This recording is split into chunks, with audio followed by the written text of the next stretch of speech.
नमस्कार साथियों, कैसे हो सब लोग। दोस्तों मैं आपका स्वागत करता हूँ अपने चैनल SG एकेडमी में। SG एकेडमी में आपका स्वागत करता हूँ दोस्तों।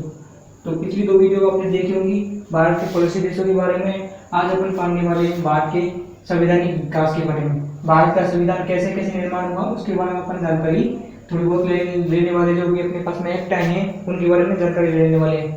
सबसे पहले मैं आपको बता देता हूँ, भारत में जो 1600 ईस्वी से स्टार्ट हुआ था, सबसे पहले कंपनी आई थी 1600 ईस्वी के नाम पे। 1600 ईस्वी में आई थी, किस नाम से आई थी? ईस्ट इंडिया कंपनी के नाम से। किसके नाम से आई दोस्तों? ईस्ट इंडिया कंपनी के नाम से।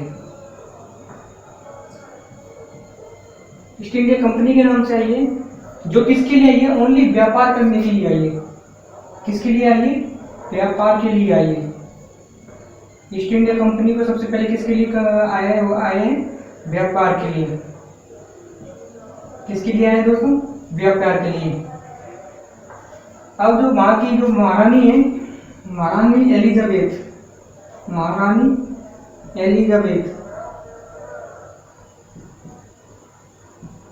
के जो कौन है अपने पास में? एलिजाबेथ की जो चार्टर है, एलिजाबेथ के द्वारा चार्टर को व्यापार करने का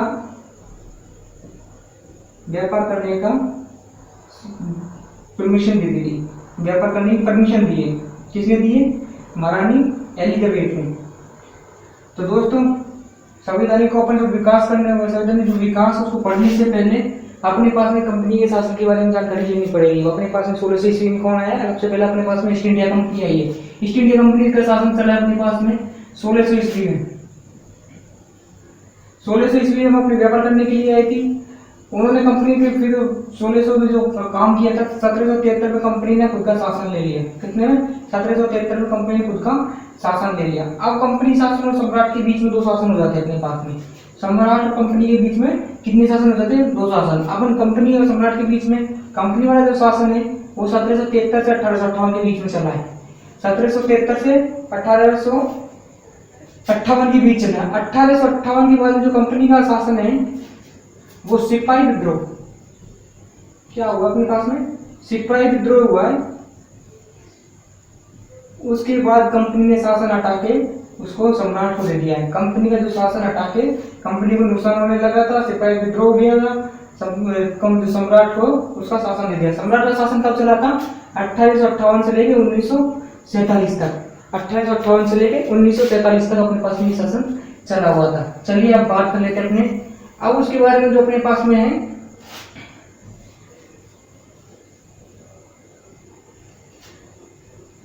सबसे पहले उसके बारे में जो बात करते हैं, अब कंपनी ने जो विकास किया है क्या है? जो सम्राट के बाद में जो अपने पास में शासन है उसमें जो अपने पास में कौन कौन से एक्ट आए हैं उनके बारे में हमको जानकारी लेनी है। सबसे पहला एक्ट आता है 1773 का एक्ट। 1773 का एक्ट पहला एक्ट है।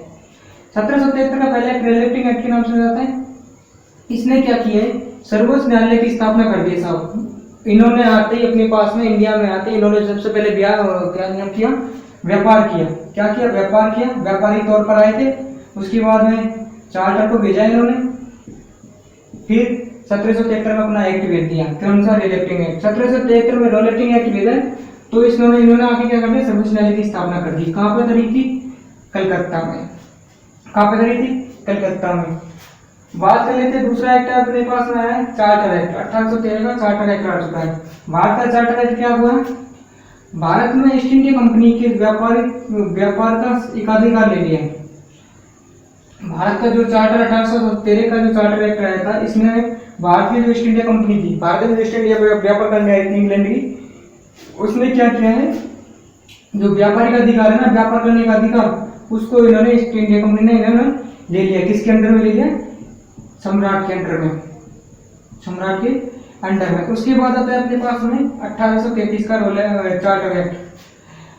1833 का चार्टर एक्ट आता है। लॉर्ड विलियम बेंटिक भारत के पहले गवर्नर जनरल बना दिया जाता है। लॉर्ड विलियम बेंटिक को भारत का पहला गवर्नर जनरल किसके थ्रू बनाया जाता है? 1833 के चार्टर एक्ट के थ्रू। भारतीयों को पहली बार कंपनी में नौकरी करने का अवसर मिला। नौकरी पाने का अवसर मिला। नौकरी पाने का क्या मिला है? अवसर मिला है। भारत को 1833 के एक्ट में भारतीयों को कंपनी में पहली बार नौकरी करने का अवसर प्राप्त कब मिला? 1833 के चार्टर एक्ट में। 1833 के चार्टर एक्ट में क्या हुआ है? भारतीयों को नौकरी करने का प्रावधान मिला है।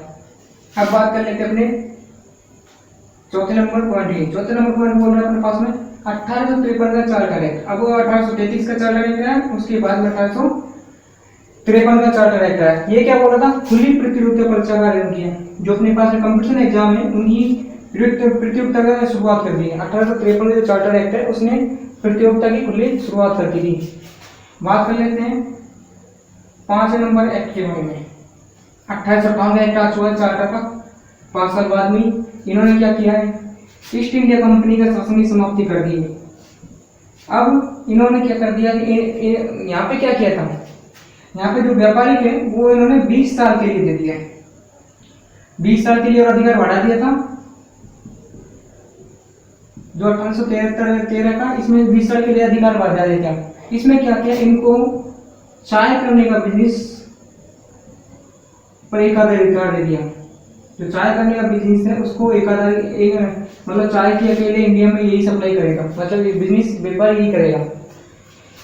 1858 में चार्टर एक्ट में क्या किया इन्होंने?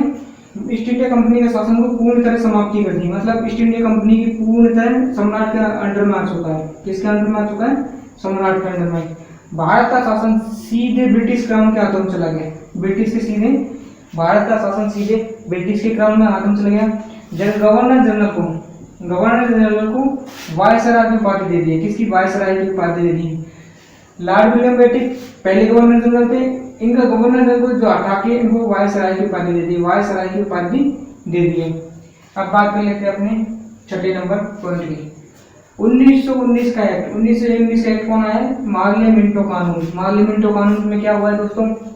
जातीय वर्गीय और हितों के आधार पर पृथक निर्वाचन की व्यवस्था कर दी है।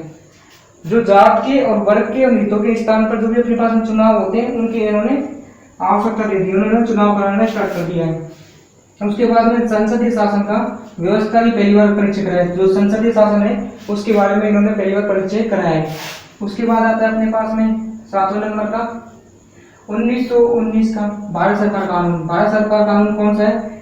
मॉन्टेग्यू-चेम्सफोर्ड कानून। मॉन्टेग्यू-चेम्सफोर्ड कानून प्रांतों में दो शासन की व्यवस्था कर दी है। प्रांतों में दो प्रकार के शासनों की व्यवस्था कर दी है। प्रांतों में कौन से एक्ट के थ्रू?